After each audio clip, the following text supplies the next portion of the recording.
السلام عليكم ورحمة الله تعالى وبركاته. قديم بسم الله في كل حالة، حميد مولانا على كل نعمة، سليم تسليما على عين رحمة، وآل وأصحاب واتباع سنتي. اللهم صل على سيدنا محمد أعلم العالمين وأشرف المرسلين، رحمة للعالمين ورحيم بالمؤمنين، مصباح المقربين ومنهاج المتقين، وعلى آله وصحبه أجمعين. எல்லாம் வல்ல அல்லாஹ்வுடைய நல்லருளால்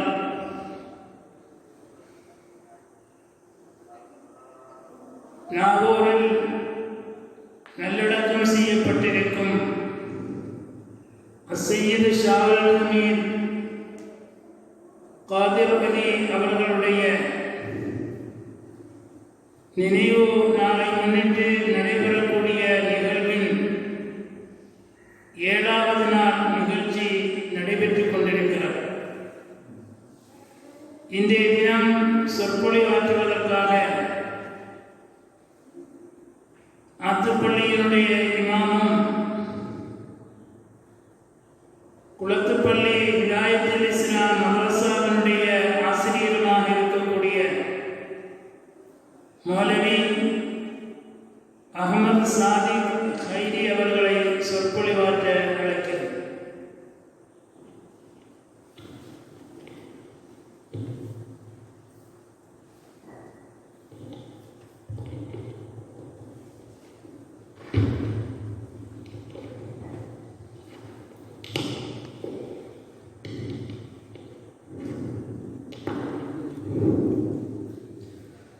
السلام عليكم ورحمة الله تعالى وبركاته.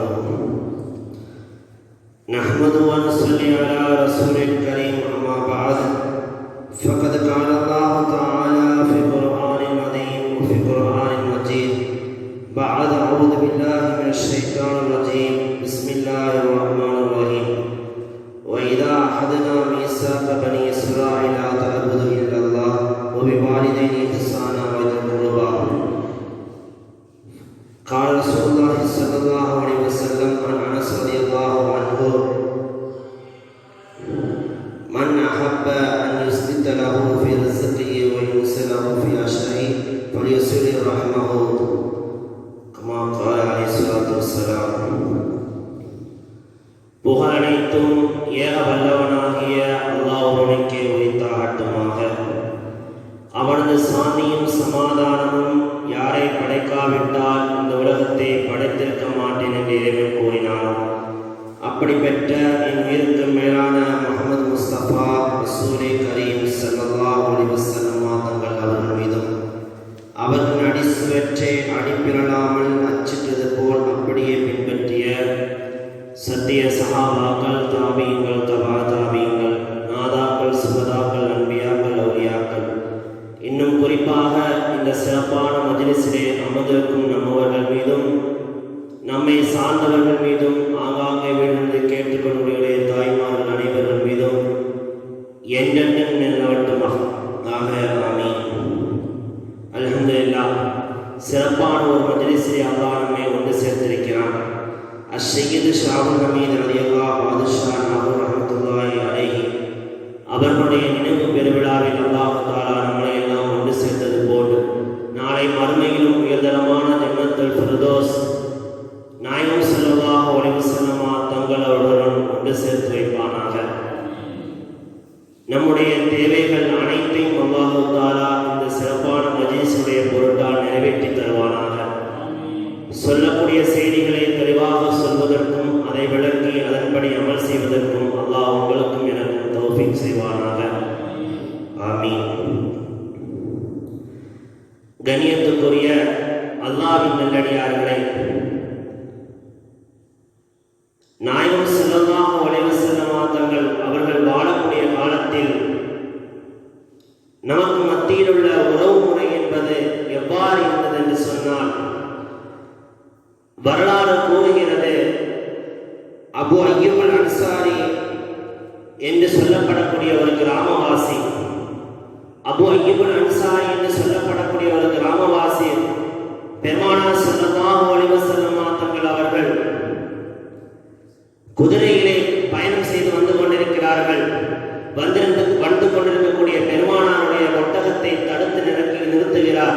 எப்படி என்று சொன்னால், யா ரசூலல்லாஹ் என்று சத்தம் போட்டு ஒட்டகத்தினுடைய மூக்கண்ணா கயிறை பிடித்து இழுக்குகிறார்.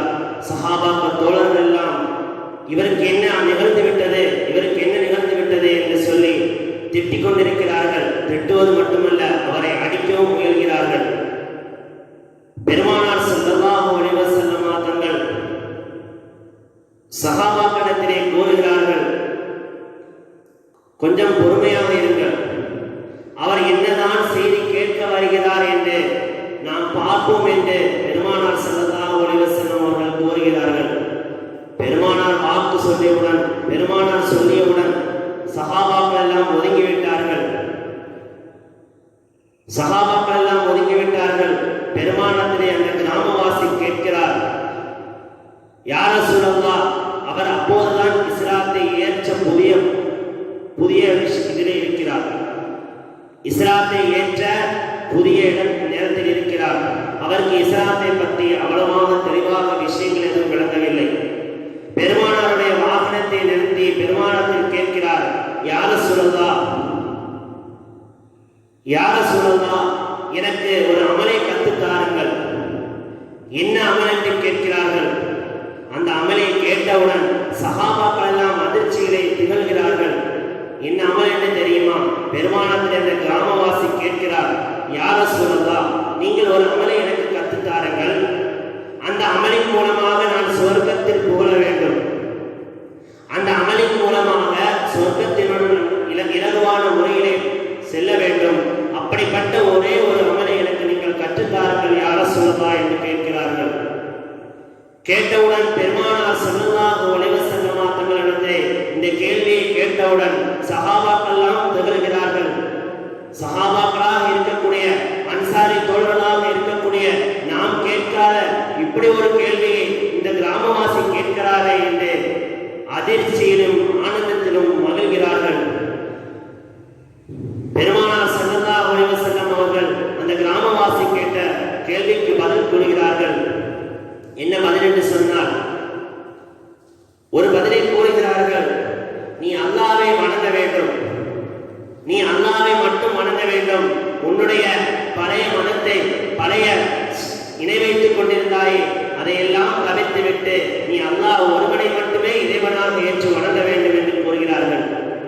இரண்டாவதாக கூறுகிறார்கள்,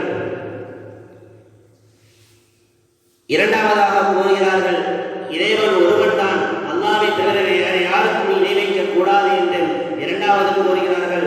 மூன்றாவது கூறுகிறார்கள், நீ தொழுகையில் நிலைநாட்டு, தொழுகைக்குரிய நேரங்கள் வந்தவுடன் நீ தொழுகையை நிலைநாட்டு. நான்காவதாக கூறுகிறார்கள், ஜக்காத்தை கொடு, ஜக்காத்தை கொடு. அடுத்தபடியாக கூறுகிறார்கள், உன்னுடைய இரத்த பந்த உறவுகளுடன், உன்னுடைய சொந்தக்காரர்களுடன், உன்னுடைய நெருங்கிய உறவினர்களுடன் சேர்ந்து ஒற்றுமையாக நீ வாழு. இரத்த பந்த உறவை நீ பற்றி பிடித்துக்கொள், நீ சுவனம் புகுவாய் என்று நாயகம் ஸல்லல்லாஹு அலைஹி வஸல்லம் அவர்கள் கூறுகிறார்கள். கண்ணியத்துக்குரியவர்களே, பாருங்கள், இலகுவான முறையிலே சொர்க்கத்திற்கு அழைத்து செல்லப்படக்கூடிய ஒரு அமலை கற்றுத்தாருங்கள் என்று கேட்கிறார்கள். பெருமானாரும் கற்றுக் கொடுக்கிறார்கள். கடைசியாக சொன்ன விஷயம் என்னவென்று சொன்னால், உறவினர்களிடத்திலே, உன்னுடைய இரத்த பந்த உறவினத்திலே நீ நெருக்கமாக இருந்து கொள், அந்த உறவை நீ துண்டித்து விடாதே என்று பெருமானார் ஸல்லல்லாஹு அலைஹி வஸல்லம் அவர்கள் கூறுகிறார்கள். நான் மேற்கூறிய ஹதீஸிலே கூட பெருமானார் ஸல்லல்லாஹு அலைஹி வஸல்லம் அறிவிக்கிறதாக அனஸ் ரலியல்லாஹு அன்ஹு அறிவிக்கிறார்கள், தன் வாழ்வாதாரம் ரிஸ்க் விசாலப்படுத்தப்பட வேண்டுமா, தன்னுடைய வாழ்வாதாரம் ரிஸ்க் விசித்திரமாக்கப்பட வேண்டுமா, ரிஸ்கிலே பரக்கத்து வேண்டுமா, நீ உன்னுடைய இரத்த பந்த உறவுகளை பற்றி பிடித்துக் கொள் என்று பெருமானார் ஸல்லல்லாஹு அலைஹி வஸல்லம் அவர்கள் கூறுகிறார்கள். இன்றைய நிலைமை பாருங்கள், அதற்கு நேர் மாற்றமாக இருந்து கொண்டிருக்கின்றது. எல்லா விதத்திலும் உறவுகள் என்று சொல்லப்பட போனால், உறவென்று சொன்னால் கணவன் மனைவி உடைய உறவுகள் மட்டும் உறவல்ல, எல்லாருடைய உறவையும் பேணி பாதுகாக்க வேண்டும். தந்தை மகனிடத்திலே சரியான முறை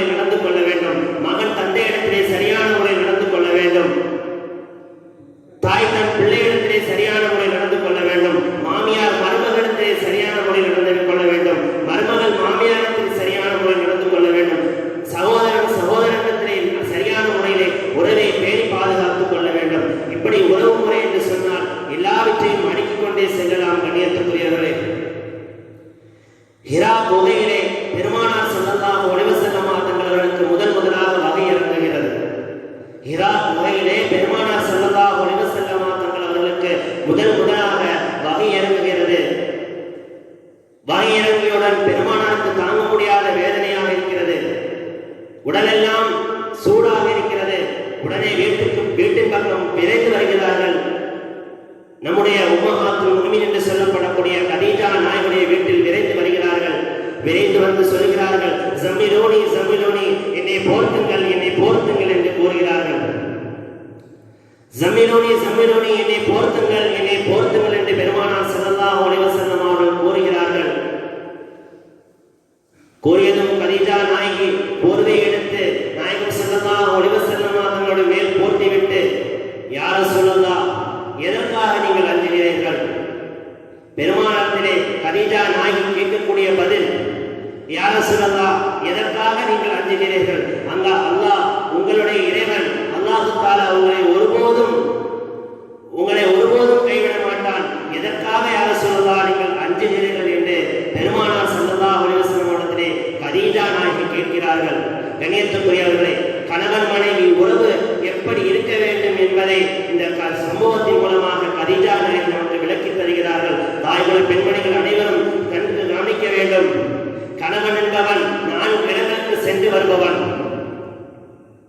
கணவன் என்பவன் 4 இடங்களுக்கு சென்று வருபவன். அவன் 4 விதமான பிரச்சனைகளை சந்தித்திருப்பான். ஏன், வேலை செய்யக்கூடிய இடத்திலே முதலாளி இடத்திலே திட்டு வாங்கி இருப்பான். ரோட்டிலே வண்டியை செல்லக்கூடிய சமயத்திலே ஏதாவது விதத்திலே யாரிடத்திலாவது திட்டு வாங்கி இருப்பான். இப்படி எல்லா விதத்திலும் பல டென்ஷன்களை மனதிலே ஏற்றி வைத்துவிட்டு, கஷ்டங்களை வீட்டில் ஏற்றி வைத்துவிட்டு அவன் வீட்டின் பக்கம் வரும்போது மனைவி என்பவள் அவருடைய கணவனுடைய மனதை குளுமைப்படுத்தக்கூடிய விதத்திலே இருக்க வேண்டும். அவனோ கஷ்டத்தில் வருகிறான் என்பதை உணர்ந்து அவன் சொல்வது கிடையாது. அவனுடைய முகத்தை பார்த்தே புரிந்து கொண்டு அவனுடைய மனைவிகள், தாய்மார்கள் கணவனுடைய மனதை பசுமையாக்க வேண்டும். அப்படி இருக்க வேண்டும் தாய்மார்கள், மனைவிமார்கள். ஆனால் இன்றைய காலத்தில் கணவன் மனைவியுடைய உறவை பார்த்தோம் என்று சொன்னால், கணவன் வீட்டிற்கு உள்ளே வந்தான் என்று சொன்னால் எல்லா விதத்திலும் பிரச்சனையை சொல்கிறார்கள். உங்களுடைய தாயார் இப்படி சொன்னார், உங்களுடைய சகோதரி இப்படி சொன்னார். இப்படி எல்லா விதத்தையும் அவர்களிடத்தில் எட்டி வைத்து பிரச்சனையை பிளவுபடுத்துகிறார்கள். சாதாரண விஷயத்தை விரிவுபடுத்துகிறார்கள். குடும்பத்தை நெருக்குகிறார்கள். கண்ணியத்துக்குரியவர்களே, யாரையும் குறிப்பாக நான் சொல்லவில்லை, யாருடைய மனதையும் புண்படுத்தும்படியும் நான் சொல்லவில்லை. அப்படி நினைத்திருந்தால் மன்னித்துக் கொள்ளுங்கள். இப்படி எல்லா விதத்திலும் கணவனிடத்திலே எல்லா விஷயங்களையும் சொல்லி குடும்பத்தை பிளவுபடுத்த விரும்புகிறார்கள். உறவுகளை முறிக்க விரும்புகிறார்கள். தனி கொடுத்தனம் செல்ல வேண்டும் என்று ஒற்றை காலில் நின்று தனி கொடுத்தனம் செல்கிறார்கள். கண்ணியத்துக்குரியவர்களே, அப்படி செல்வதன் மூலமாக உங்களுடைய வாழ்வாதாரம் நீடிக்குமா? நீங்கள் மிக சந்தோஷமான முறையிலே கணவனிடத்திலே வாழ முடியுமா? கண்டிப்பாக முடியாது. அதுதான் பெருமானார் ஸல்லல்லாஹு அலைஹி வஸல்லம் கூறுகிறார்கள், எவன் ஒருவன் உறவை முறித்து வாழ்வானோ அவனுக்கு வாழ்நாள் கம்மியாக்கப்பட்டுவிடும். எவன் ஒருவன் உறவை முறிக்கின்றானோ அவன் வாழ்நாளில் குறைவான ஆயுளை உடையவனாக இருப்பான் என்று பெருமானார் கூறியிருக்கிறார்கள். கண்ணியத்துக்குரியவர்களே, இப்போதெல்லாம் சிறு வயதிலே மரணம் ஏற்படுகிறது. சிறு வயதிலே மரணம் ஏற்படுகிறது. நாம் எல்லாம் சொல்வது காரணம் என்ன? நாம் சொல்லக்கூடிய காரணம் என்ன? அவனுக்கு கொடுப்பு, அவன் போய் கொடுத்து செத்தான், அது நம்ம என்ன செய்ய முடியும் அப்படிங்குவோம். ஏதோ ஒரு நோய் வந்து மரணித்து விட்டான் என்றெல்லாம் நாம் ஒவ்வொருவரும் ஒவ்வொரு காரணத்தை சொல்லுவோம். ஆனால் உண்மையான காரணம் என்று சொன்னால், சிறு வயதிலேயே மரணம் ஏற்படுவதற்கு காரணம் அவன் உறவை முடித்து வாழ்க்கக்கூடியவனாக இருந்ததின் காரணத்தினால்தான். கண்ணியத்துக்குரியவர்களே, கணவன்கள் முக்கியம் என்று நினைக்கிற நீங்கள், உங்களுடைய கணவன் உங்களுக்கு உயிராக நீங்கள் நினைக்கிறீர்கள். அந்த உயிரை பெற்று தந்த அந்த பெற்றோர்களையும் உங்களுடைய பெற்றோர்களாக நினையுங்கள். ஏனென்று சொன்னால், நீங்கள் உங்களுடைய கணவனை உயிராக நினைக்கிறீர்கள். அப்போ அந்த உயிரை பெற்று தந்த அந்த இரு பெற்றோர்களும் அந்த கணவனை விடவும் நீங்கள் நேராக அவரை நினைக்க வேண்டும். அந்த விதத்திலே நம் சமுதாயத்தை சார்ந்த அனைவரும் பலகீன உடையவர்களாக இருக்கிறோம். கண்ணியத்துக்குரியவர்களே, இப்படி மாமியார் மருமகளுடைய உறவு இவ்வாறு இருக்கின்றது. பெருமானார் ஸல்லல்லாஹு அலைஹி வஸல்லம் இடத்திலே கதீஜா நாயகி கூறுகிறார்கள், யா ரசூலல்லாஹ், உங்களை ஒருபோதும் அல்லாஹ் அவமானப்படுத்த மாட்டான், உங்களை ஒருபோதும் அல்லாஹ் கைவிட மாட்டான். நீங்கள் ஒரு சில நற்செயல்களை செய்து வருகிறீர்கள், ஆகையால் உங்களை ஒருபோதும் அல்லாஹ் கைவிட மாட்டான் யா ரசூலல்லாஹ் என்று கூறுகிறார்கள். என்ன செய்தி என்று தெரியுமா? நீங்கள் சொந்தக்காரர்களுடன் ஒற்றுமையாக இருக்கிறீர்கள். பெருமானாரத்திலே கதீஜா நாயகி கூறுகிறார்கள், உங்களை அல்லாஹ் ஒருபோதும் கைவிட மாட்டான். ஏன் தெரியுமா? நீங்கள் சொந்தக்காரர்களிடத்திலே, உங்களுடைய இரத்த பந்த உறவுகளிடத்திலே ஒற்றுமையாக இருக்கிறீர்கள். கடுமையான சோதனைகள் வந்தாலும் அதை எதிர்த்து நிற்கிறீர்கள். அதை சோதனைகளை எல்லாம் வெற்றியாக நீங்கள் மாற்றுகிறீர்கள். இல்லாதவர்களுக்கு, எளியவர்களுக்கு நீங்கள் கொடுத்து உதவுகிறீர்கள். விருந்தினரை உபசரிக்கிறீர்கள். யார சொல்லலாம், இப்படி வரிசையாக நீங்கள் நற்செய்களை செய்யக்கூடிய சமயத்தில் உங்களை ஒருபோதும் அல்லாஹ் கைவிட மாட்டான் என்று பெருமானார் ஸல்லல்லாஹு அலைஹி வஸல்லம் அவர்கள் கூறுகிறார்கள். கதீஜா நாயகி பெருமானாரத்திலே கூறுகிறார்கள், நபி ஸல்லல்லாஹு அலைஹி வஸல்லம் அவர்கள் கூறினார்கள், வாழ்வில் வாழக்கூடிய சமயத்தில் உங்களுக்கு ரிஸ்க் பரக்கத்தாக்கப்பட வேண்டுமா? கெட்ட மரணத்தை விட்டு உங்களை பாதுகாக்க வேண்டுமா? பெருமானார் கூறுகிறார்கள், புகாரி ஷரீஃபிலே வருகிறது வரிகள், நீங்கள் வாழக்கூடிய சமயத்தில் உங்களுடைய வாழ்நாள் நீடிக்கப்பட வேண்டுமா? ரிஸ்க் பரக்கத்தாக்கப்பட வேண்டுமா? கெட்ட மௌத்தை விட்டு நீங்கள் பாதுகாக்கப்பட வேண்டுமா? நல்ல மௌத்து உங்களை வந்தடைய வேண்டுமா? நீங்கள் ஒன்றே மட்டும் செய்யுங்கள். உங்களுடைய இரத்த பந்த உறவுகளிடத்திலே சேர்ந்து வாழுங்கள் என்று பெருமானார் ஸல்லல்லாஹு அலைஹி வஸல்லம் அவர்கள் நமக்கு முன்னால் கூறிவிட்டு சென்றார்கள். நீ வரக்கூடிய உம்மத்தை முகமதியா அனைவருக்குமே பெருமானார் காட்டி தந்த வழியின் இதுவாகத்தான் இருக்கிறது. பெருமானார் ஸல்லல்லாஹு அலைஹி வஸல்லம் அவர்கள் கூறுகிறார்கள், நீங்கள் அல்லாஹ்வை அஞ்சிக் கொள்ளுங்கள், இரத்த உறவிலே சேர்ந்து வாழ்ந்து கொள்ளுங்கள். கியாமத்து நாளில் உறவும் சாட்சி சொல்லுமா? எப்படி தெரியுமா? அல்லாஹ் உறவை படைத்துவிட்டு, ரூஹை படைத்துவிட்டு அனுப்பக்கூடிய சமயத்திலே அல்லாஹ் கூறுகிறான் நூகிடத்திலே, உன்னை யார் ஒட்டி வாழ்வாரோ அவரிடத்தில் நானும் ஒன்றியிருப்பேன். உன்னை யார் துண்டித்து வாழ்கிறாரோ அவருடன் நானும் துண்டித்து விடுவேன், அவர்களை நானும் துண்டித்து விடுவேன் என்று பெரும் அல்லாஹ் கூறுகிறார். கண்ணியத்துக்குரியவர்களே, அல்லாஹ்வுடைய வெறுப்பு நம் மீது பாய்ந்து விட்டது என்று சொன்னார், அல்லாஹ்வுடைய கோபத்துக்கு நாம் ஆளாகிவிட்டோம் என்று சொன்னால் நம்முடைய வாழ்க்கை என்னவாக இருக்கும்? வெற்றியாக அமையுமா? நாம் வாழக்கூடிய காலங்கள் நம்முடைய வாழ்க்கை சிறப்பாக அமையுமா? முடியாது. கண்ணியத்துக்குரியவர்களே, அந்த அல்லாஹ்வுடைய கோபத்தை அடைந்து விட்டோம் என்று சொன்னால் ஒருபோதும் நம்முடைய வாழ்க்கையில் முன்னேற முடியாது. கண்ணியத்துக்குரியவர்களே, சற்று சிந்தித்து பார்க்க வேண்டும். இரண்டாவதாக கூறுகிறார்கள், பெருமானார் ஃபிரௌனுடைய வீட்டில் கதவை ஷைத்தான் வந்து தட்டுகிறான். ஃபிரௌனுடைய வீட்டை ஷைத்தான் வந்து தட்டுகிறான். தட்டக்கூடிய சமயத்திலே ஷைத்தான் கதவை யார் என்று ஃபிரௌன் உள்ளே இருந்து கேட்க ஷைத்தான் கூறுகிறான், உன்னை விடவும் பெரிய ஷைத்தான் நான் என்று கூறுகிறான். என்னென்று சொன்னால் ஃபிரௌனுடைய வரலாறு நமக்கெல்லாம் தெரியும். அவன் தன்னையே அல்லாஹ் என்று கூறியவன், தன்னை வணங்குங்கள் என்று கூறியவன். அப்படிப்பட்ட ஃபிரௌனிடத்திலே ஒரு ஷைத்தான் கதவுக்கு பின்னால் இருந்து கதவை தட்டி கூறுகிறான், உன்னை விடவும் பெரிய ஷைத்தான் நான் வந்திருக்கிறேன் என்று. உடனே கதவை திறந்து ஃபிரௌன் கூறுகிறான், நீயும் நானும் பெரிய ஷைத்தான் அல்ல, நீயும் நானும் பெரிய ஷைத்தான் அல்ல, நீயும் நானும் தான் அல்லாஹ்வுக்கு வெறுப்புக்குரியவர்கள் அல்ல, நீனும் நானும் தான் கடுமையான கோபத்திற்கு ஆளானவர் அல்ல, இன்னொருவர் நம்மளை விடவும் மேன்மையானவராக மேன்மைக்குரிய அந்தஸ்தில் இருக்கிறார் என்று ஃபிரௌன் கூறுகிறான். என்ன அந்தஸ்து தெரியுமா?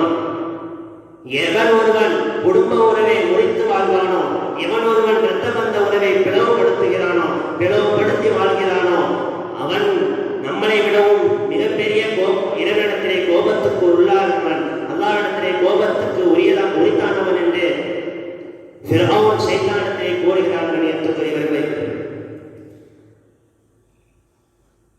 கண்ணியத்துக்குரியவர்களே, பெருமானார் ஸல்லல்லாஹு அலைஹி வஸல்லம் அவர்கள் ஹஜ் செய்துவிட்டு அரஃபா மைதானத்திலே அமர்ந்திருக்கிறார்கள். அரஃபா மைதானத்திலே பெருமானார் ஸல்லல்லாஹு அலைஹி வஸல்லம் அவர்கள் அமர்ந்திருக்கிறார்கள். அமர்ந்திருக்கக்கூடிய சமயத்திலே பெருமானார் ஸல்லல்லாஹு அலைஹி வஸல்லம் அவர்கள் கூறுகிறார்கள், யாராவது அங்கு 1,24,000 நபிமார்களும் சஹாபாக்கள் அனைவரும் அமர்ந்திருக்கிறார்கள். கூறுகிறார்கள், பெருமானார் ஒரே ஒரு வார்த்தை கூறுகிறார்கள். இதுவரைக்கும் அந்த செய்தியை பெருமானார் கூறியதல்ல, இப்போது கூறுகிறார்கள், யாராவது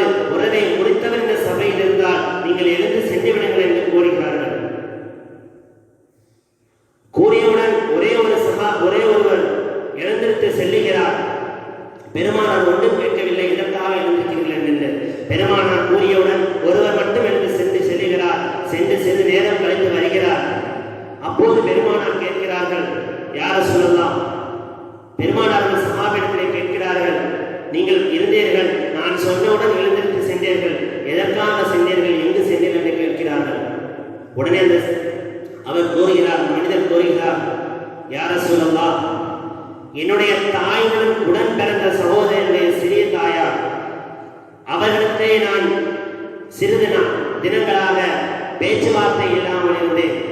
நீங்கள் கூறியவுடன் நான் எழுந்திருந்து சென்றுவிட்டேன். அவர்களை பார்த்து நாமல் இவ்வளவு காலம் நஷ்டத்தில் நஷ்டமடைந்து விட்டோம், நஷ்டவாளிகளாக ஆகிவிட்டோம் என்று கூறி அவர்களிடத்தில் நான் சுமூகமாகிவிட்டேன் யார் ரசூலல்லாஹ் என்று பெருமானாரத்திலே கூறுகிறார்கள். பெருமானார் ஸல்லல்லாஹு அலைஹி வஸல்லம் கூறுகிறார்கள், நீங்கள் செய்தது சரிதான். ஏனென்று சொன்னால், நீங்கள் இந்த சபையில் இருந்திருந்தால் உங்கள் மூலமாக பிறருடைய துஆக்களும் அங்கீகரிக்கப்படாமலாக இருக்கும் என்று. கணியத்துக்குரியவர்களே, ஒருவன் உணவை முடித்து அவன் எவ்வளவுதான் அல்லாஹ்விடத்திலே கண்ணீர் விட்டு அழுது துஆ கேட்டாலும் அது கண்டிப்பாக ஏற்றுக்கொள்ளப்படாது. எவ்வளவு பெரிய தொழுகைசாலியாக இருக்கட்டும், அவன் உலகத்திலே அவன் வீட்டில் இருந்து கொண்டு அவன் தான தர்மங்கள் அதிகமாக செய்யட்டும், சதகாக்கள் செய்யட்டும், ஹஜ் செய்யட்டும், உம்ரா செய்யட்டும், தொழட்டும், எவ்வளவு நன்மைகளை செய்தாலும் அவன் ஒருபோதும் அல்லாஹ் அந்த அமல்களை ஏற்றுக்கொள்ள மாட்டான். ஏனென்று சொன்னால், உறவுகளை முறித்து வாழக்கூடியவனுடைய அமல்கள் எதுவுமே அல்லாஹ்விடத்திலே ஏற்றுக்கொள்ளப்படாதவன் ஏற்றக்கூடியவர்கள். ஏன், அவன் கேட்கின்ற எல்லா துஆக்களும் ஒருபோதும் ஏற்றுக்கொள்ளப்படாது. ஏனெனில் இரத்த பந்தத்தை நாம் நேசித்து வாழ்ந்தோம் என்று சொன்னால், இரத்த பந்தத்தை நாம் ஒற்றி வாழ்ந்தோம் என்று சொன்னால், சகோதரத்துவத்தோடு பழகினோம் என்று சொன்னால், தன்னுடைய சகோதரத்திலே ஒற்றுமையாக வாழ்ந்தோம் என்று சொன்னால், ஆசிரியர் மாணவனிடத்திலே ஒற்றுமையாக இருந்தார் என்று சொன்னால், இப்படி உறவுகள் எத்தனையோ இருக்கின்றதே, அத்தனை உறவுகளிடத்திலும் ஒற்றுமையாக இருந்தால் நாம் செய்கின்ற எல்லா அமல்களும் ஏற்றுக்கொள்ளப்படும். அதில் எவ்வித சந்தேகமும் கிடையாது. பெருமானார் ஸல்லல்லாஹு அலைஹி வஸல்லம் அவர்கள் கூறுகிறார்கள், ஒரு சபை இருக்கிறது, ஒரு சபையிலே ஒருவன் மட்டும் எவ்வளவு பெரிய ஆபிராக இருந்தும் அவன் உறவை முறித்து வாழக்கூடியவனாக இருந்தால் அந்த கூட்டத்திற்கு அல்லாஹ்வுடைய ரஹ்மத்து தடை செய்யப்படுகிறது. அல்லாஹ்வுடைய ரஹ்மத்து தடை செய்யப்படுகிறது. ரெண்டு பேர்களை அல்லாஹ் தஆலா நாளை மறுமை நாளிலே, கியாமத் நாளிலே பார்க்க மாட்டான். அல்லாஹ்வுடைய திருலிக்காவை பார்க்கக்கூடிய நசீபை அல்லாஹ் நம் அனைவருக்கும் தந்தருள்வானாக. அப்படிப்பட்ட அவனுடைய திருக்காட்சியை பார்க்கக்கூடிய நசீபு இரண்டு நபர்களுக்கு கிடையாது. அல்லாஹ் அவர்களை ஏறெடுத்தும் பார்க்க மாட்டான். யார் என்று சொன்னால், இரத்த பந்த உறவிடத்திலே அவர்களை துண்டித்து வாழ்ந்தவர்கள், இரத்த பந்த உறவை முறித்து வாழ்ந்தவர்கள், அண்டை வீட்டாரிடத்திலே சுமூகமாக நடந்து கொள்ளாதவர்கள். மூன்றாவது ஒரு விஷயம், இணை வைப்பவர்கள். இணை வைப்பதை விட்டு அல்லாஹ் நம்மை பாதுகாத்திருக்கிறான், அல்ஹம்துலில்லாஹ். இந்த இரண்டு விஷயத்திலும் நாம் பலகீனமாக இருந்தோம் என்று சொன்னால், நாளை மறுமையிலே அல்லாஹ்வுடைய திருமுகத்தை பார்க்கக்கூடிய அந்த வாய்ப்பை நாம் இழந்து விடுவோம். கண்ணியத்துக்குரியவர்களே, அல்லாஹ்வே கோபித்து அந்த இருவர்களை பார்க்க மாட்டேன் என்று கூறினான். இன்றைய காலத்தில் அண்டை வீட்டுக்காரர்களை பெருமானார் அவர்களிடத்தில் எப்படி சுமூகமாக அவரிடத்தில் நேசமாக இருக்க வேண்டும் என்று பெருமானார் கூறியிருக்கிறது தெரியுமா? உன்னுடைய அடுத்த வீட்டு அண்டை வீட்டுக்காரன் பசியாக இருக்கக்கூடிய நிலைமையிலே நீ நல்ல உணவு சாப்பிடாதே. அடுத்தவனுடைய அண்டை வீட்டாருடைய வீட்டில் பட்டினியாக இருக்கிறார்களா, உன்னுடைய சால்னாவிலே குறைந்த தண்ணீரை ஊற்றி அவர்களுக்கும் சாப்பிடக்கூடிய என்று பெருமானார் ஸல்லல்லாஹு அலைஹி வஸல்லம் அவர்கள் அண்டை வீட்டாரிடத்திலே எந்த முறையிலே பழகிக் கொள்ள வேண்டும் என்று நமக்கு எடுத்துரைத்திருக்கிறார்கள். இப்படி குடும்ப உறவுகளை முறித்து வாழ்வோருடைய செயல்கள் எவ்வாறு என்று சொல்லிக்கொண்டே போகலாம். ஒவ்வொரு உறவுகளையும் தனித்தனி பிரிவுகளாக எடுத்து பேசிக்கொண்டே செல்லலாம். நேரமும் குறைவாக இருக்கிறது. கண்ணியத்துக்குரியவர்களே, பொய் சொல்வது இஸ்லாத்திலே மிகப்பெரிய பாவம். பெரும் பாவங்கள் பொய் சொல்வதும் ஒரு பாவமாக இருக்கிறது. அப்படிப்பட்ட பொய்யே உறவுகளை இருவர்களை சேர்த்து வைக்கக்கூடிய சமயத்தில் அந்த பொய்யே இஸ்லாம் கூடும் என்று சொல்கிறது. ஒருவரும் இன்னொருவரும் சண்டையிட்டுக் கொண்டிருக்கிறார்கள். அவர்களை சேர்த்து வைப்பதற்காக நாம் சென்று, நீ சண்டை போடுவதற்காக அவர் மிகவும் வருத்தப்படுகிறார். உன்னுடைய நல்ல அமல்களை உன்னை பார்த்து அவர் நல்லெண்ணம் வைத்திருக்கிறார், நீ அவருடன் சுமூகமாக நடந்து கொள்ள என்று அவர் அப்படி சொல்லியிருக்க மாட்டார். ஆனாலும் அப்படி சொல்லி சேர்த்து வைப்பது இஸ்லாத்திலே கூடும். ஆனால் இந்த காலகட்டம் அதற்கு நேர் மாற்றமாக இருக்கிறது. ஒருவன் சொல்லாததை இன்னொருவன் சொன்னோம் என்று சொல்லிக் கொண்டிருக்கிறார்கள்.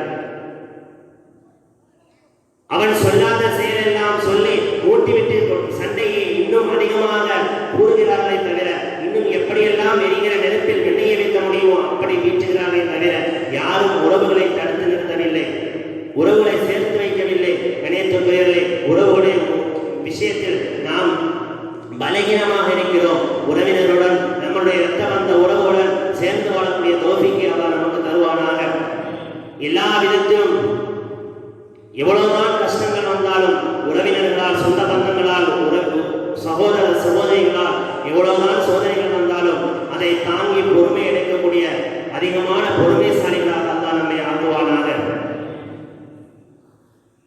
குடும்பத்தை முறிவதனுடைய காரணம் சொல்லிவிட்டேன். உறவினருடன் சேர்ந்து வாழ வேண்டும் என்று சொன்னால் எப்படியெல்லாம் இருக்க வேண்டும், ஒவ்வொரு உறவினத்திலும் எப்படி ஒருவர் நடந்து கொள்ள வேண்டும் என்று ஒவ்வொரு டாபிக்கிலும் மிக சிறப்பான முறையிலே பேசலாம்.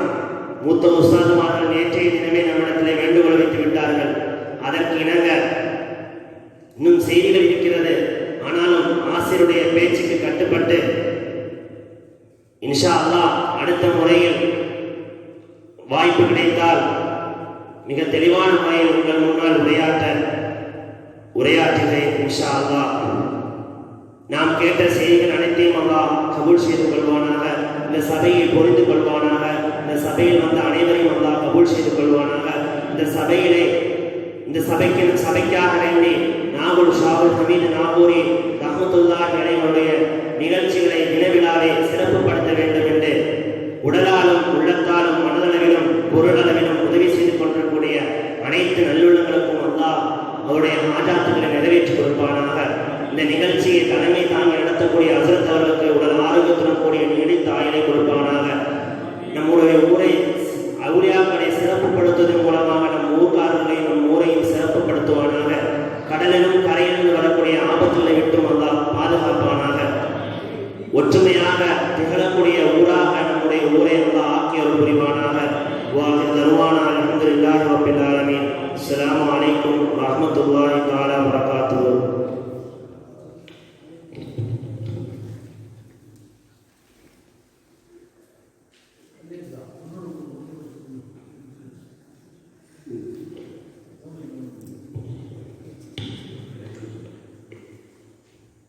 அல்ஹம்துலில்லாஹ். உறவை துண்டிப்பதை விட்டு நம்மை நாம் பாதுகாத்துக் கொள்ள வேண்டும். உறவை துண்டிப்பதன் மூலமாக நாளை மறுமை நமக்கு நஷ்டத்துக்குரியதாக ஆகிவிடும். உறவை சேர்வதன் மூலமாக நம்முடைய வாழ்நாள் நீண்ட ஆயுள் நமக்கு கிடைக்கிறது. நம்முடைய வாழ்வாதாரம் வரக்கத்தாக அமைகிறது என்ற செய்தியை நல்ல முறையில் மௌலவி அவர்கள் இன்று பேசினார்கள். ஹதரத் பெருமானார் ஸல்லல்லாஹு அலைஹி வஸல்லம் அவர்கள் குறிப்பிடக்கூடிய வேளையில் சில்மன் கதாக்க வஅஃபு அன் வலமக, குடும்பத்தினுடைய விஷயத்திலாக இருந்தாலும் சரி, மற்றவர்களுடைய விஷயத்திலாக இருந்தாலும் சரி, சில்மன் கதாக்க, உன்னை துண்டித்து வாழக்கூடியவர்களுடன் நீ சேர்ந்து வாழ். வஅஃபு அன் வலமக, உனக்கு அநீதம் இழைத்தவர்களை நீ மன்னித்து விடு என்று பெருமானார் ஸல்லல்லாஹு அலைஹி வஸல்லம் அவர்கள் குறிப்பிடுகிறார். இன்று நாம் பார்க்கிறோம், உறவினுடைய அடிப்படையில் ஏற்படக்கூடிய பிரச்சனைகள். ஒரு திருமணத்திற்கு அழைப்பதிலே குறைவு ஏற்பட்டு விட்டது என்று சொன்னால், அவன் என்னை அழைக்கவில்லை, என்னை மரியாதை செய்யவில்லை என்ற ஒரு காரணத்திற்காக குடும்பங்கள் பிரிகிறது. சாதாரண விஷயங்களுக்கெல்லாம் இன்று குடும்பத்திற்கு மத்தியில் பிளவுகள் ஏற்படுவது சின்ன சின்ன பிரச்சனைகளை கொண்டுதான் என்பதை நாம் காண முடிகிறது. அதனால்தான் பெருமானார் ஸல்லல்லாஹு அலைஹி வஸல்லம் அவர்கள் சொன்னார்கள், உனக்கு எவ்வளவு பெரிய இழிவு ஏற்பட்ட போதும் கூட குடும்பத்தினுடைய விஷயத்தில் நல்ல முறையில் நீ நடந்து கொண்டால் மட்டுமே உன்னுடைய மறுமை வாழ்க்கை உனக்கு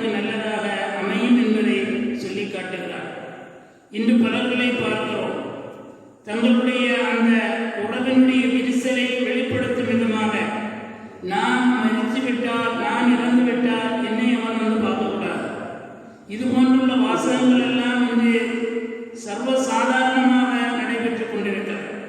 ஒரு மரண வீட்டிலே அவருடைய உறவினர்கள் வந்து பார்க்கக்கூடிய நேரத்தில் அதை தடை செய்த நிகழ்வுகளையும் நாம் பார்த்திருக்கிறோம். ஆனால் இந்த நிலையெல்லாம் நமக்கு மிகப்பெரிய மறுமையினுடைய நஷ்டத்தை ஏற்படுத்தக்கூடிய விஷயமாக இருக்கிறது. அதனால்தான் பெருமானார் ஸல்லல்லாஹு அலைஹி வஸல்லம் அவர்கள் சொன்னார்கள், 2 சகோதரர்களுக்கு மத்தியில், அது குடும்பமாக இருந்தாலும் சரி, குடும்பம் இல்லாத நிலையில் இருந்தாலும் சரி, 3 நாட்களுக்கு மேல் உறவை துண்டித்து வாழக்கூடிய நிலை இருக்கக்கூடாது. அப்படிப்பட்ட 3 நாட்களுக்கு முன்னால் அவர்களுடைய தொடர்புகள் துண்டித்திருக்கும் என்று சொன்னார், இருவருக்கு மத்தியில் பகமை தொடரும் என்று சொன்னார், இருவருடைய அமல்களுமே ஒப்புக்கொள்வதில் அது தேக்கம் ஏற்படுகிறது. இந்த சூழ்நிலையில் நாம் செய்ய வேண்டிய பணி என்ன? நம்மை யார் துண்டித்து வாழ்கிறார்களோ அவர்களிடத்திலே சென்று சலாம் சொல்லி நாம் இணைந்து கொள்ள வேண்டும். சில்மன் பத்தரக்க, உன்னை வேண்டாம் என்று வெட்டிவிடக்கூடியவர்களை, உன்னை துண்டித்து வாழ வேண்டும் என்று நினைக்கக்கூடியவர்களை நீ சேர்ந்து வாழ். உனக்கு அநீதம் இழைத்தவர்களாக அவர்கள் இருந்தாலும் போல அவர்களை நீ மன்னித்து வாழ் என்று பெருமானார் ஸல்லல்லாஹு அலைஹி வஸல்லம் அவர்கள் எடுத்துச் சொன்ன அந்த நிகழ்வை மௌலவி அவர்கள் சிறப்பான முறையில் நமக்கு உபதேசம் செய்தார். அல்லாஹ் ஜல்லஷானஹு வ தஆலா நம்முடைய குடும்பத்தினரோடு சேர்ந்து வாழக்கூடிய பாக்கியத்தை அல்லாஹ் நமக்கு தருவானாக. அதன் மூலமாக நம்முடைய வாழ்நாள் அதிகமாகுவதற்கும் நம்முடைய வாழ்வாதாரம் அது பரக்கத்தாக அமைவதற்கும் அல்லாஹ் தௌஃபீக் செய்வானாக. இன்ஷா அல்லாஹ் நாளைய தினம் சொற்பொழிவாற்றுவதற்காக இரவினுடைய இமாமும் நம்முடைய மண்ணின் மைந்தருமாக இருக்கக்கூடிய மௌலவி எம் ஹலீல் ரஹ்மான் ஃபாதில் பாக்கவி அவர்கள் சொற்பொழிவாற்ற இருக்கிறார்கள். நாம் அனைவரும் இன்ஷா அல்லாஹ் இஷா தொழுகையிலே கலந்து கொண்டு அதைத் தொடர்ந்து நடைபெறக்கூடிய நிகழ்வில் நம்முடைய பங்களிப்பை செய்து இந்த துவாவிலே நாம் சேர முயற்சிப்போம். அல்லாஹ் அதற்கு தௌஃபீக் செய்வானாக. ஸல்லல்லாஹு அலா முஹம்மத் ஸல்லல்லாஹு அலைஹி வஸல்லம் ஸல்லல்லாஹு அலா முஹம்மத் ஸல்லல்லாஹு அலைஹி வஸல்லம் ஸல்லல்லாஹு அலா முஹம்மத் யா ரப்பி